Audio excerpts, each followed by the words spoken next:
Hey, listener. Before we get into the episode, we want to point out that this movie is rated PG-13. We've linked the parent's guide in the show notes that we would encourage you to take a look at before deciding whether or not to watch. We always encourage you to follow your convictions and guidance from the Holy Spirit. Okay, let's get into the episode. William! William, here! Someday, I'll be a knight. A Thatcher's son? A knight? You might as well try to change the stars. Can it be done, Father? Can a man change the stars? Yes, William. He believes enough a man can do anything.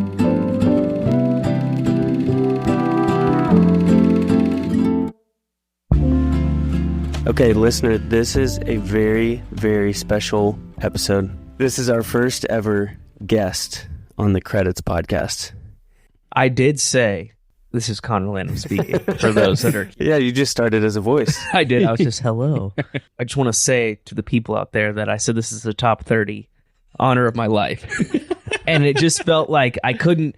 Top 10 felt like flattery. Too far. And No, I didn't 30's lie. too far. You think 30's too high? Well, I don't know about your life that well, but I think more than anything, it's a credit to how much I love movies, if that makes sense. that's fair. So when you get to be invited on a movie podcast, like I've got, if you looked at my resume, I'd probably have to put this on there at this point, if I'm just being honest. Yes, On the Credits it is a podcast. huge deal. Yeah, so that feels like a top 30 thing. Yeah.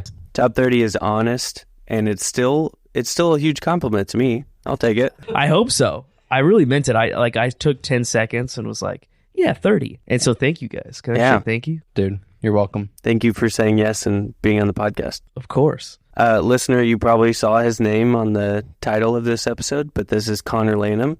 Connor, why don't you tell people a little about yourself? I'd love to. All they know is this is the top 30 honor of my life. So I work for Harris Creek Baptist Church with the youth, and now I find myself here. I didn't know it could get better. But So it here's the has. truth, Connor. I associate this movie first and foremost with you.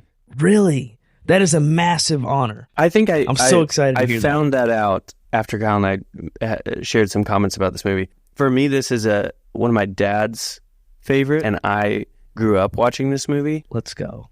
Kyle, I don't think likes this movie very much. We don't have to talk about it that much. Yeah. No, totally. we should share our honest thoughts. This is Yeah. a safe place. I have some friends who love movies who I have thought would love this movie, and they didn't. There is an element of nostalgic, just like love, Yeah. if that makes sense. I did have that thought watching it this time where I was like, if I didn't have previous experience with it and I was just watching it now as an adult with a critical eye, I don't know if I would put it that high. Yes, But totally. there is some awesome parts of this. I would say I'm in the category grew up with the movie. So I probably saw it when I was, 10, 11, 12, somewhere in there for the first time. Bad guys, good guys win. Sure. Kind of action as a kid. You enjoy that. I remember being home. Maybe it was a summer day and I was by myself and I'm digging through DVDs of my parents. Mm-hmm. And I'm like, Knight's Tale. Haven't seen this in a while. I put it in. I'm probably 15, 16 at this time. And I watch it and I remember just being like, this is so funny. Wow. And this is so creative. Do you guys feel that this movie is the right length? 2 hours and 14 minutes felt like all necessary. I totally feel like this could have been a 90-minute movie. Should have been. Yeah, 100%. But would I have wanted it to be shorter? No. Okay, let me ask you more specifically. Did you feel there was an appropriate amount of montages? They didn't need to have him sword fighting montage. If anything, like you could cut the sword stuff. Show one clip of him being a beast because apparently that was his best event, Yeah, and then move on. yeah, I can get on board with that. Here's the thing. The mix of medieval with classic rock and a couple of the pop culture references in there feels either really awkward and a weird mix, or you can embrace it and it's just super fun. Yeah. So where do you guys fall on that? You got to embrace it. You know what I picked up this time that I don't think in my previous watches? I mean, it's probably been at least 5 or 6 years since I've watched this. The whole back and forth between Jeff's announcements and the other announcer Yeah. Yeah. is so funny. Yeah. He's like shining the light in his That's face. that's the best part of the movie to me. He's like, Master of the free companies, defender of his enormous manhood, a shining example of chivalry and champagne. Being outspoken by Jeff. Yeah. And then in the end, he starts just adopting all of Jeff's moves. And you can see he's like proud of it when the crowd cheers. And at the end, he adopts the whole sports announcer. Yeah. And then when the crowd cheers, he just smiles and like looks around. That's like total, like, if you can't beat him, join him. Yeah. Like, I'm just gonna copy his style. This movie is super unique. The mix that we talked about, the medieval with the classic rock and And the bizarre Nike logo, and I'm assuming they weren't able to get Nike to sign off on they this. did it upside down. So they Upside did down it and two double of them. and two. Yeah. You gotta think that they tried to get some good money out of that, right? For sure. Or they had to have like auctioned it around, even if it went to like Reebok or something. Sure. Which at this time, I think Reebok was pretty big back in 2001. Skechers at their prime. Just shape ups. That's the thing that she makes on his armor. She gives him shape ups. So they sneak in classic rock songs, and not even just in the soundtrack. Like they sneak it into like the people are singing along. Yeah, totally. And then, the Nike thing. So, first segment here, I'm going to call Sneak In. If you have to sneak in a pop culture reference or, something modern into this medieval world, what would you add? I feel that this movie's too long. So I feel that adding anything is going to make the movie worse. So what I'm going to do is I'm going to sneak in to one of the montages. I'm not sure. I don't know the movie well enough to point at one. But in one of the montages, I want his horse to die, to have a heart attack. Okay. And then he needs a new horse. And so the next, like, that's like a fast cut. And then it's like, maybe it falls on him and it's like funny. And then, his squires are trying to like hoist it off of him. And then he has to go get a new horse, and there is a Ford Mustang logo on the horse carriage place. That'd be That's good. excellent. Yeah. That'd be very That's good. an excellent reference. That would be mine. The first one that came into my mind was like how the NBA logo Jerry West. is Jerry West. Yeah. Yeah. And how it would have been hilarious if at some point there was like a a tournament logo. Joust logo that was with the red and blue on the sides. And, Yes. Oh, that would have been And good. it's But either the Prince or it's Adamar or somebody like that. Exactly. It's William Thatcher, but it's like armorless William, at the very end. And so it's like the hair and something like that. Oh, that's great. The NJL, the National Jousting League. Yeah. I thought of, essentially this is a sports movie. It's medieval say that. sports. Yeah, medieval sports. It's a lot of things. It's an Can't underdog decide. story. And no good sports movie is complete without a good sports drink. And what made me think of this is there's that funny point where the vendors are walking through the stadium, but he's going, hot wine, cat's meat, hot wine. And so I thought, if they had someone like a vendor who's ringside, who's selling like hot wine or a wine that's fermented in gator skin, and he's like, here's gator wine, it will aid you. And then someone else comes up and is like, oh, mine has more power to it. And they're like, get out of here. That one sucks. I love that. Oh, that's good. Adamar's drinking it. It's off to the side. It's like Yeah. one of those squirt bottles. He's sponsored by that guy. Yeah. He has to like go up and just- advertise Like it. whenever Gator he skin. wins, like the line keeps getting longer at his little stand or whatever. Yeah, exactly. This movie obviously has so much like weirdness to it. Yeah. So my second segment that I want us to talk about is double feature. This movie is very unique. So if you are watching this back to back with something else, what's the other movie that you would pair a double feature with? So I need to go first here because I told you I did a double feature with this. Wow. I did a double Heather. A double Heather. A Heather feature. So I watched 10 Things in this. 10 Things I Hate About You first. Wow. And then a this one. classic. So, I mean, only 2 years apart from each other, but very different types of characters from Heath. At its core, could you say they're both rom-coms, or is this more drama sports? This feels like... I don't think it's quite rom-com. I don't wouldn't think call the it that. love story is central enough Yeah, to that's, call it that's that. super fair. I would say those two movies together would be the peak for Heath for girls and Heath for boys before Joker, which was his Joker peak feels role. like a different person. Yeah, Yes, totally. but Knight's Tale is his coolest role. Yeah. He's Yeah. never been cooler. I don't know, dude. 10 Things, he's pretty cool. Well, I was gonna say in 10 Things he's cool, but in a heartthrob type of way. Yeah, he's so bad I'm like, boy. those two movies together is what's gonna get boys and girls on his side. Yeah. it feels like to me, like with Paul Bettany, Heath, it feels like they just said, play yourself. But you're just Yeah. stuck in medieval times. Yeah, totally. Which just makes it super fun. Yeah. So that's what I did. Okay, this is not going to be everyone's first choice. Okay. But I just have, like, once I get on this medieval track and, like, more of the hero's journey, hero's tale. You want even more of the same. Well, and I was like, Shrek 2. I was like, hilarious soundtrack. That's great. You know what I'm saying? Like, just are fun. you finishing the night on Shrek? I'm capping off with Shrek. Okay, yeah. I don't think I'd stay awake, truly, if it was like Shrek 2, then A Knight's dude. Tale. Shrek 2 is so good. That's a But- great pairing. That's a great pick. Thank you, guys. Thank you. So you went the Heath route. You went the medieval comedy route. Yeah. I went a different direction. So I thought, if I'm watching this double feature, I'm going to be watching it with Maddie. And so I got to go one for her, one for me. Do the fans know, Maddie? Maddie's my wife. The hardcore cred heads know her. Yeah. The cred. Is that what they're called? The cred heads? That's the first time we've said it on air. I was like, where's my cred heads at? Like, I want to be one of them. It's like, oh, they don't even exist. There's a lot of firsts here. Yeah. The true cred heads know Maddie, my wife. So if I'm doing double feature, we're watching together. Knight's Tale is for me. Mm-hmm. And I'm going to pair it with Princess Diaries for her. Wow. Both. Good.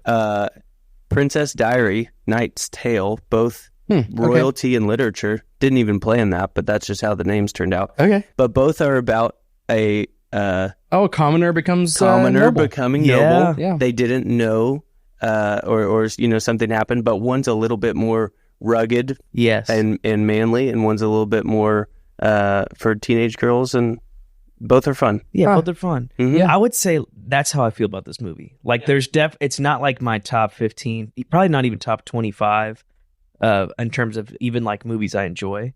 But I just have a category for it, which I just would label fun. Yeah, Like, just Yeah. a fun movie for me. just a fun. And I just saw Fall Guy. Have y'all seen that yet? Ton of fun. Yeah, And loved it. I put a similar feel. I'm Yeah. like, just put it in the fun box Yeah. of like, if you It want to watch a doesn't fun need movie. to be anything more. Yes. Like, it doesn't need to be this phenomenal, groundbreaking thing. Yeah. Totally. All it is put fun and enjoyable people on screen and just forget about the rest. Yes, totally. But I think there's a lot more in this story, which we'll go into. Mhm. Yeah. But that makes you really like these characters, and overall, the story is very cool. Yeah. Yes. The main idea that we want to talk about here, which, listener, just so you know, since this is our first time with a guest on the podcast, this was Connor's pick. You So- cred heads out there. Yeah. You credits Shout out to out there Credheads. need to know when we have a guest on the show, we're going to let them pick the movie. So this is Connor's pick. This is my choice, Yep. for better or worse. So I think the main idea that's present in this movie that we should talk about is the idea that it's what's in the heart that counts. Yeah. This is a little bit of a recap if you haven't seen this movie lately. William is a commoner who is an apprentice, or what's it called? Squire to a knight. So helps this knight in jousting, him along with his two friends. That knight dies, but in order to continue competing, because they need money, he puts on the armor, pretends to be the knight, and gets into jousting, which is only reserved for noblemen. He disguises himself as a knight, enters into these jousting tournaments, falls in love, makes an arch nemesis, and then that's how the story kind of unfolds from there. And one of the key things is that his father allowed him to be sent off to be a squire so that he could earn a better life for himself, because his father was very poor. Yeah. And in the beginning of William's life, as we see a little flashback, he wants to become a knight, and his dad tells him that he can. And this other guy laughs at him and is like, you're the son of a Thatcher. You cannot become a knight. You'd have to change the stars. Yeah. And his dad tells him that a man can change his stars. So he gets this belief instilled in him from his dad from an early age that he is a knight. In his heart, he is a knight. Ultimately, that's what guides him throughout this movie, leads him to do all that he does. All of these other people that he's jousting against are knights from birth, from the family that they were born into and the riches that they have. He's poor, came from nothing, but he believes he's a knight in his heart. Mm-hmm. Yeah. So you mentioned his dad, the interaction with his dad. He says, "Father, can it be done? Can a man change the stars?" And his dad says, "Yes, William. If he believes enough, a man can do anything." So he takes his dad's teaching, essentially. He internalized that. We hear him at the beginning of the movie. He says, whenever he's talking to his boys, whenever he is first kind of pitching them on this idea of like faking as a knight, he says, "A man can change his stars, and I won't spend the rest of my life as nothing." He takes what his dad believes and he puts it, like you're saying, in his heart. Luke 6:45 says, "A man brings good things out of the good stored up in his heart, and an evil man brings evil things stored up in his heart. For the mouth speaks what the heart is full of." So can we just define, for the sake of the conversation, what do we mean whenever we're talking about heart? Because whenever I hear the word heart, the first thing I think of is people saying like, follow your heart, right? Or like people talk about having like a broken heart, like that's an emotional thing. Mm-hmm. Follow your heart probably means like follow your desires, right? That's a different thing from. Yeah. So I think there's a lot of things that can mean. What do we actually mean by that whenever we say it? That's a good question. But my first thought is when you say that is it's such an identity out of your heart. Is like, what is the deepest belief? If you peel back all the layers, who are you? Yeah. If that makes sense. And so you see, obviously, like as believers, the deepest identity that we have is adopted sons. Yeah. Redeemed, chosen by God. For him, it's like, I'm a knight. Yeah. Yeah. Yeah, it's the beliefs that make up the identity of this is who I am. Yes. Yeah. So for the sake of this conversation, I think we're talking about really the truest part about us. Yeah. Is the heart. Yeah. And so I would add a couple pieces of scripture that I think are helpful. Romans 12:2 says, "Do not be conformed to the patterns of this world, but be transformed by the renewing of your mind." That's kind of what's happening with young William, with what his dad says.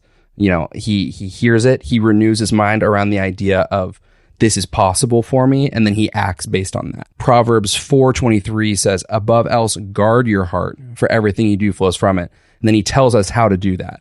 He says, "Keep your mouth free from perversity, corrupt talk from your lips, and let your eyes look straight forward. Fix your gaze directly before you.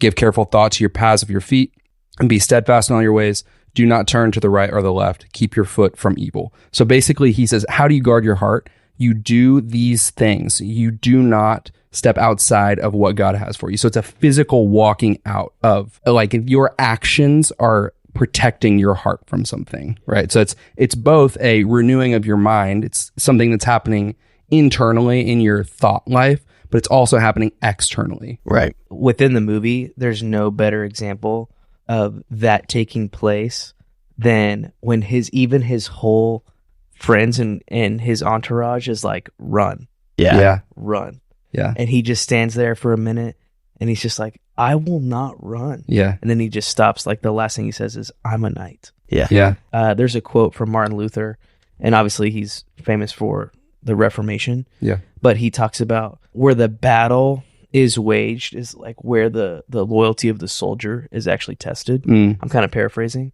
But for us, when the winds and the waves of culture are asking you to compromise on the most foundational beliefs about who you believe you are you going to fold, or are you going to stand and say, like, I've given my life to Jesus. Like, I'm a follower of Jesus. Like, it doesn't matter what, there's no amount of money that can talk me out of this identity. There's no amount of opportunity. Like, this is who I am. Yeah. I think another place in the movie where that's kind of represented is right at the beginning. Like, he spent essentially his whole life kind of like ruminating on this idea, this thought. He's like trying to convince his friends. They say, you can't even joust. He says, But you can't even joust. Well, most of it is the guts to take a blow, to strike one. Guts I have. And technique? I have a month to learn that. and so what's on the inside is already prepared for the external situation that he's going to walk into. but it's because he had set his mind on that he's able to walk into that. Just like what Connor's talking about, like whenever there's resistance to our identity in Christ, what happens at that point is what really defines what's going on in our heart. Mm-hmm. The thing I appreciate about him is like the kind of shoot for the stars, but in the same way, it's like I don't want to just do the least in the kingdom of heaven and stay saved.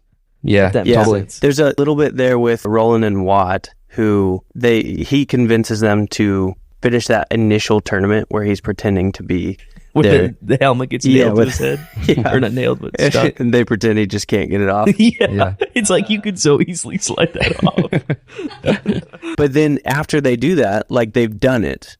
He's entered the tournament. He's won. They did it. They both want to quit then. They both want to take their winnings. And, okay, that's good enough for me.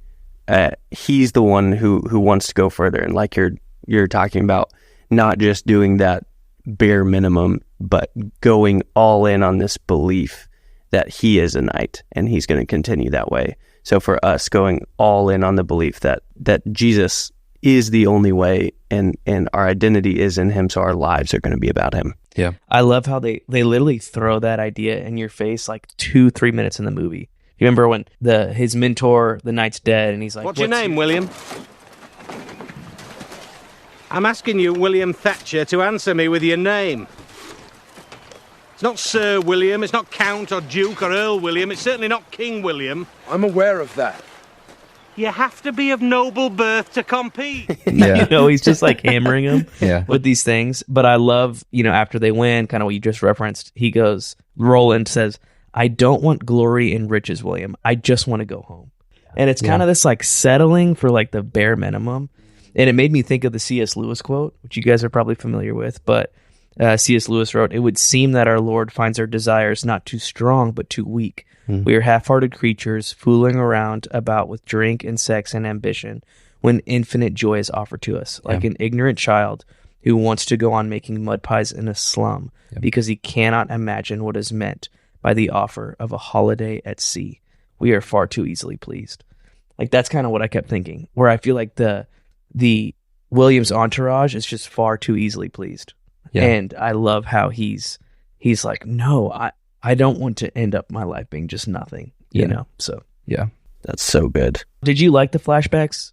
Did you guys appreciate them? How do you look at them? Oh, I liked them. I think they added. Personally, like it made me really feel the moment where he reunites with his father. Yes. Like I actually felt like an emotional investment at that I point. appreciated that they split him up, that they don't start out with him as a kid in the movie, but it gives it to you later, and they don't give you the full flashback at once, but they split it up into 2 parts so you can see how he got to be with the knight, and then you can see that line of his dad saying, just follow your feet, come home.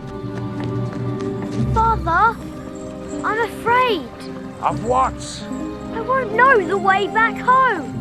Don't be foolish, William. You just follow your feet. I think the stated message of the movie is like, follow your heart. And even like what his dad tells him, like, if a man believes enough, he can change his stars. It's almost this like manifestation vibe a little bit. But the reality is his actions follow his belief. Whenever his dad says, just follow your feet, he's saying you already know everything that you need to know. Like you have this belief that's going to drive you towards what he wouldn't know at the time, but it's this greatness that he's headed toward. And so in the same way, it's like we are able to trust not only that like we know the right things, but like that we have access to a God who knows so much more than we do. His dad says, follow your feet, and he trusts that he's going to get there. We've been given insight into the mysteries of the world, and on top of that, like we have access to God who's going to show us the way, right? Yeah, that's good. Something that I loved about this movie that I've never thought about in this way before until rewatching it this time. His father is the character who instills that in him. Yeah. And his father's, the one who knows him best, who raised him. And so for him to say, yes, you can do this. You have that ability. That instills in a little boy like that confidence. Yeah. Then the character of Jocelyn is like his love that he's chasing after. And she's the one who, when she learns his real name is William, she says she doesn't care about his name because she just loves him for who he is. I love that scene. Yeah. And then when he's going to be caught for not being a knight, she says, I don't care. I'll be poor with you. I just love you. So we have the father character. And he's trying to talk her out of it. Remember? Yeah. He's like, you don't know what you are saying. He's like, with the pigs in the winter. So yeah, we're going to live with the pigs and have nothing. And she's like, even with the pigs. With the pigs. And then there's a third character. Man, I need to find love, guys. So, anyways, this podcast is just a plug. Those cred heads out there. Yeah. Hey, if there's any cred head ladies. Yeah, cred head ladies. You can find me at Connor Lanham. Yeah. But then there's a third character in the prince who is able to give him the power and knight him and make him that what he's been searching after. Yeah. And all three of these characters are kind of these, they're different characters in the movie and they're separate. But thinking about it in this way, thinking about it in the spiritual context that we're talking about, all three of these characters serve the purpose of what God does for us, right? God is our Father who knows us, who cares about us, who created us. And so when he gives us our identity, it has power because he's our Father. But he's also the one who loves us unconditionally. And so he loves us apart from what we have or what we do or what we achieve. Yeah, and then good. he's also the king. Jesus is the son of the king, the one who died and gave his life for us. So he is the one who grants us the ability to be royalty, to be sons and daughters of God. I love that reunion scene with his dad. It busts me up. Like every time, dude. I don't know. Like some people may think it's cheesy, some may not. I really feel it starting out with who is this guy that's entering, like just an unknown. The fact that he can't see him. Yes. And then, because, even William being like, I don't even know if my dad's still alive. He's probably dead. Totally. And then it's like, oh, he's still alive. Yeah. And then I think it's prodigal son-esque without William living a life of debauchery. Yeah. But much more, you see the heart of the Father, which I think is the heart of our Heavenly Father, who longs to embrace us and longs for us to live life to the full. Obviously, that life to the full is in his son. But I just think it's a beautiful reunion. Yeah. Oh, I love it. You never hear about his mom. It's kind of an interesting. Yeah, that is interesting. Well, single dad life. Well, he was the first one. Based on the way his dad talks about women, I don't think he's probably. They probably weren't around. Yeah, he said, "Is there one or is there many?" I was like, man, maybe Thatcher was a dog. Yeah, the way he was saying that, he was going to be proud either way. Yeah, yeah. And we'll be right back. Hey, listener, I've got one word for you, storyteller. Now I've got another word for you. You ready? Comforter. Now let's put those together. What do you get? That's right, Lexi Chase Media. Lexi Chase Media offers wedding photography or videography to capture the biggest moments of your life. Lexi Chase Media actually shot my wedding, and I've got to say those photos came out phenomenal, made our day better, made our memories better, and we still look at them today. We had considered hiring Lexi's competition, and no kidding, we dodged a bullet. Talk about getting this marriage off on the right note. Lexi Chase Media is offering 10% off services in 2024 when you tell her that the Credits Boys sent you. So go ahead and reach out with the link in the show notes today. All right, back to the show. There's a point in the movie that I thought was interesting where basically it's like his goal is first to get money to eat, right? Then his goal is to be the champion of the tournament. Then when he wins the tournament, he says, I'm not a champion until I defeat Adamar. Right. Until and so his goal becomes this moving target of he's not satisfied with the thing that he's setting out to do. And then it's at that point that his love tells him basically, hey, I need you to throw the tournament for me. I need you to humble yourself for me. Instead of winning to honor me with your high reputation, I want you to act against your normal character and do badly. Do badly? Lose. No, losing proves nothing, except that I'm a loser. Wrong. Losing is a much keener test of your love. Losing would contradict your self-love, and losing would show your obedience to your lover and not to yourself. Really? He then has to essentially even though that's not what his quote unquote his heart is telling him to do, she is telling him, hey, this is what it looks like if you want to win me over. Yeah. Right. It is the Ephesians 5 model in some ways. Yeah. It's the verse 25, husbands, love your wives just as Christ loved the church and gave himself up for her. And so there's such a like lay your life down. You know, as we mentioned earlier, 2 of the 3 men on this podcast know what that's like. Again, credhead ladies, Yeah, you can ladies, find just me out we're there. gonna keep on throwing it out. I'm just kidding. But I love in the moment, he's like, I will not lose. And like really puts his foot down. Yeah.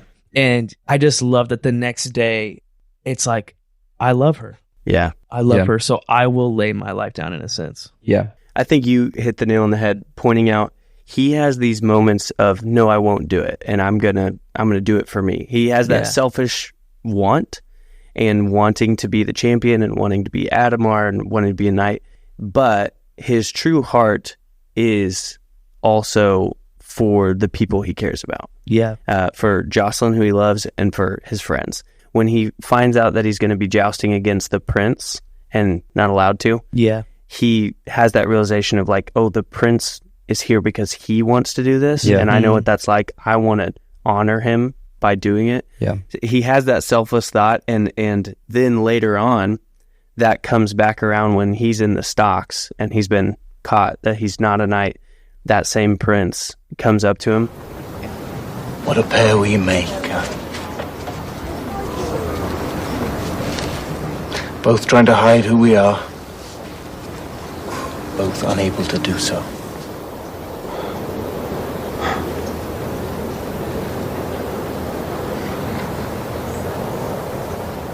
Your men love you.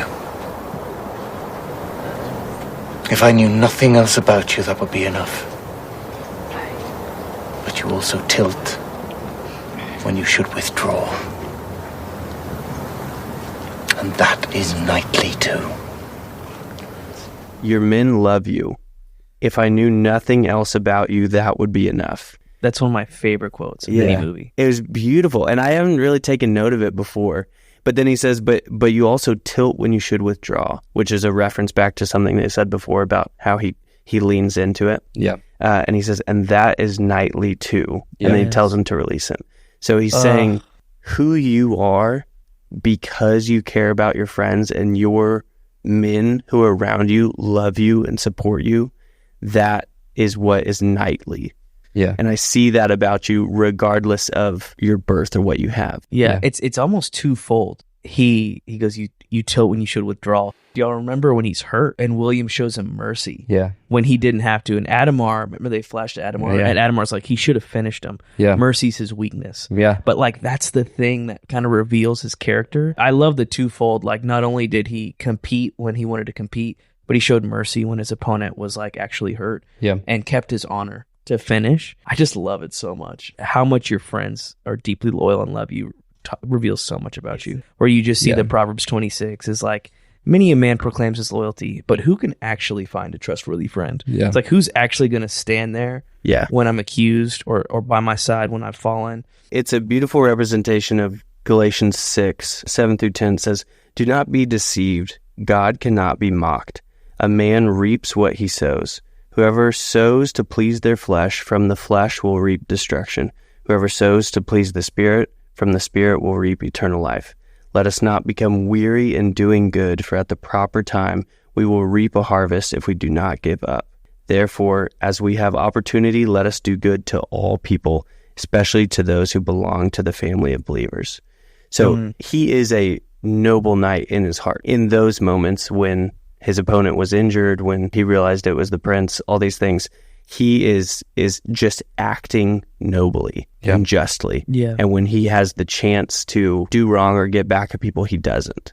And so that seems to not pay off for him because things get worse and he gets caught and he's in the stocks. But just like Galatians says, at the proper time, we will reap what we sow. Yeah. This verse is not saying like, hey, you do good, good comes back to you. Yeah. Or you do bad, bad comes back to you. It doesn't work that simply on that one-to-one basis, but it's saying us who follow the Lord, who know the Lord's will, let us not weary of doing good, because at the proper time, in the end, we're going to reap what we sow. And so he has sown those seeds of mercy and acting justly towards his enemies. Yeah. And so then when that enemy has the chance to free him, he does. I mean, it just goes back to the point of the conversation that we're driving toward. His heart, his inward reality can't help but show itself on the outside. Like Yes. you believe yourself to be a knight, and not in a way of you're delusional about it. You carry yourself and you act out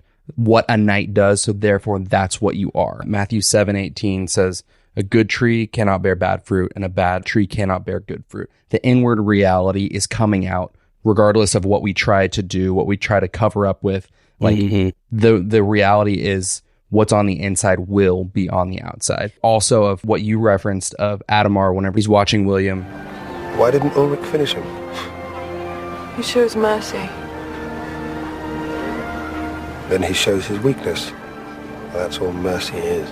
I referenced it earlier. Luke 6:45 says, for the mouth speaks what the heart is full of. So Adamar, he has all the outward appearance of a good tree. He has the status, the things the wealth, all the things that fame he wants, right? But the inward reality is that he's a violent man. Yeah, he's Evil not a man. good guy. So and we can't continue this conversation without mentioning the iconic quote from this movie, which comes from Adamar originally, which is, you have been weighed, you have been measured, and you've been found wanting. Yeah. He's paraphrasing the Bible in Daniel 5:27, when the hand of God comes down and writes on the wall to the evil king. No one can interpret what the writing means, and Daniel comes in and interprets it. And one of the pieces that's written on the wall means, you have been weighed on the scales and found wanting. Yeah. And so in the Bible, Daniel is telling that king. So cool. Yeah. He's telling that king, hey, God is saying you are not doing what you're supposed to do. Yeah. And though you think that you're all that, you have nothing of value. Yeah. And so Adamar is telling William that being found wanting is like, you're not enough. You are not good enough for me. Yeah. And he's thinking of himself as, he's the leader of this army. He's got all this wealth and riches. He even flexes his status on him when he's like, steals his girl. Yeah, I'm already talking to her father about marrying her, kind of flexing like, I don't need love. Did he say he was going to put her on his mantle? He did. It was very degrading. Yeah, William was like, you talk to her as if she's some trophy. Yeah. And he's like, yes, that's exactly what I think she is. Yeah. Do you guys remember the other thing he kept saying to him though? In what world could you have ever been me? Yeah, and then he says, welcome to the new world. Oh, it's so good. It just feels like what we keep talking about is his most foundational belief is, I am a knight. Yeah. And the arch enemy, the antagonist is, you're not enough, you're not good enough, you can't beat me. Mm-hmm. And so it's just this like, what are you going to do when the lies come? Yeah. He knows who he is, and so he acts that way. And like we've been talking about, for us, that's following out what God has told us to do, and living justly. Micah 6:8 says, he has shown you, O Minutia, what is good, and what does the Lord require of you? To act justly, and to love mercy, and to walk humbly with your God. And William, like, his heart is knightly and noble. And regardless of his status, that's who he is. And so he acts that way. Yeah. And because he acts that way, he has men who love him. He ends up getting the girl, and he ends up becoming the knight that he has believed that he is all along. And so then that makes it so much more powerful when he knocks Adamar off his horse, and Adamar has that vision of them standing over him. So William believes what his dad told him, that if you believe, you can be a knight. And so he takes that, he stores it in his heart, and that defines him as he grows up. Connor, what would you say, what's our equivalent as believers to that core thing? Yeah, the first thing that comes to my mind is Romans 8. For you have not received a spirit of slavery, leading to fear again, but you have received a spirit of adoption as sons, by which we cry out, Abba, Father. The Spirit testifies with our spirit that we are children of God, and if children, heirs also, heirs of God and fellow heirs with Christ, if indeed we suffer with him, so that way we may also be glorified with him. Like, I think that is the most foundational reality of like Ephesians. I was at once a child of wrath. Now I'm a child of God. Even to reference kind of a book that's not a Christian book. In Atomic Habits, it's like the habits, the ones that are the most powerful and the ones that stick are identity-based habits. I don't know if you guys have read it. But it's just like, this guy's not a believer. But it's like, yes, you are absolutely right. Your behavior follows belief. Yeah. If that makes sense. So, yeah, that sounds good. I wish I could read. Romans 10:9-10 says, "For if you confess with your mouth that Jesus is Lord and believe in your heart that God raised him from the dead, you will be saved." Yeah. Mm-hmm. Ephesians 2, which you referenced earlier, also says, "For it is by grace you have been saved through faith. This is not of yourselves. It is a gift from God, not by works, so that no one can boast." It is our faith in Jesus that saves us. Jesus paid the price. So our faith in him, our belief that that's what he did for us, that it's not our doing or our works, that is what saves us. Yeah. And so ultimately that's the belief that if we have that, we are sons of God, we are saved. Just like William, he believes, what his father has told him, and so then he acts that way. And so for us, when we believe that Jesus did that for us, then we're going to act differently. I think the coolest part of this movie that just give me the chills. I got full body chills. Was William is the name that his dad gave him, and the heart of a knight is what his dad instilled into him. And then he has to go under this fake name in order to kind of fit into the society that he's in order to Ulrich von Liechtenstein. But who he is a knight in his heart, and who he is William, because that's the name that his dad gave him. And so he's pretending to be a knight, and he's pretending to be Ulrich, and in the end he gets knighted, and it says "Arise, Sir William." William. And then Jeff announces him as Sir William, and everyone goes crazy. And then of course he shouts his name as he lands that final blow, because that's who he is, and that's who he's been the whole time. Davis, you're just like about to pull up a sweet like 3-pointer and you just go, Davis, just say your own name. Splash. That's hilarious. I love shouting my own name. We've talked about how the movie should have been shorter, but I kind of marked it from the time that he meets his dad again and that like reuniting to the time where he screams William. It's like 25 minutes. Yeah. I'm like, that 25 minutes is, I could watch that every day. Don't cut anything. Don't cut anything. Yeah. So good. When he wins his first competition after training montage, they're like freaking out. And they're like, almost like play it cool because, they're going to think, done this before. Like they're going to think that this is the first time you've broken a lance or I've broken a lance. And Geoffrey Chaucer goes, but it is William. It is. And he goes, but Sir Ulrich has broken thousands of lances. Like he's having to play the part of a fake character. Yeah. And I do love the very end where it's like he just gets to be who he's always been. Yeah. Yeah. In my mind, the perfect verse to kind of summarize this conversation, specifically around the conversation of what's in our heart is what drives us, right? Psalm 101 says, "I will ponder the way that is blameless. Oh, when will it come to me? So I will think about what is righteous. And then at some point, I will carry that out." It says, "I will walk with integrity of heart within my house. So I will carry out that righteousness. I will not set before my eyes anything that is worthless. So I will not consume anything that is going to make me stray from that path of righteousness." It says, "I will hate the work of those who fall away. It shall not cling to me." And then it says, "A perverse heart shall be far from me. I will know nothing of evil." That's the call for us. And it's not a charge to, hey, do better. But the reality is we have the opportunity to lean on God. Whenever Jesus tells us, be perfect for I'm perfect, that's not him telling us, hey, try harder. That's him saying, hey, you can't do it, so lean on me. That's really what I would say we take away from this is like we protect our heart so that we can move toward him, because that's where life is, right? But we don't do it by our own power. Mm-hmm. Yeah. So good. I have a couple of final thoughts. Yeah. I don't know if it's final thoughts. I could do this all day. Come on. I don't know what the cred heads are used to. Come on. But I just like a major theme and something that's so fun. It's just the camaraderie and the friendship.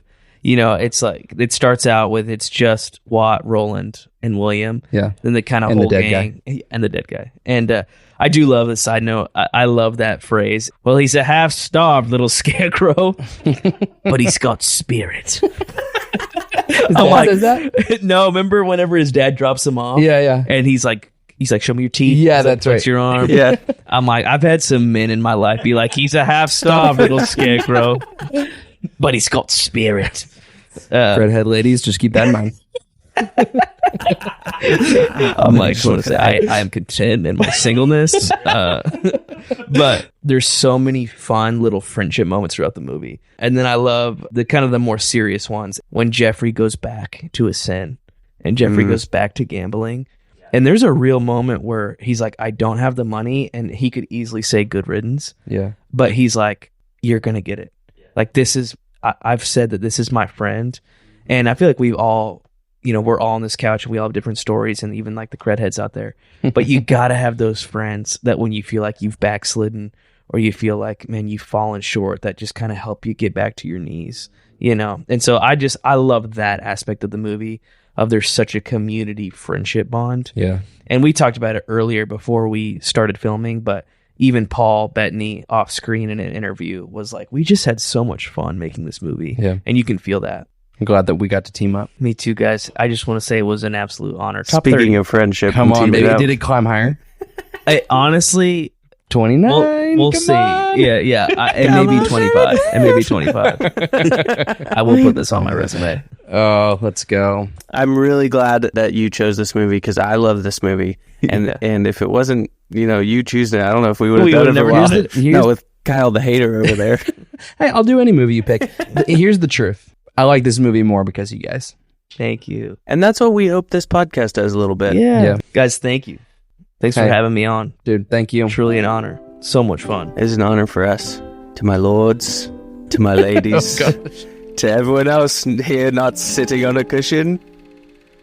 Say it. Roll credits.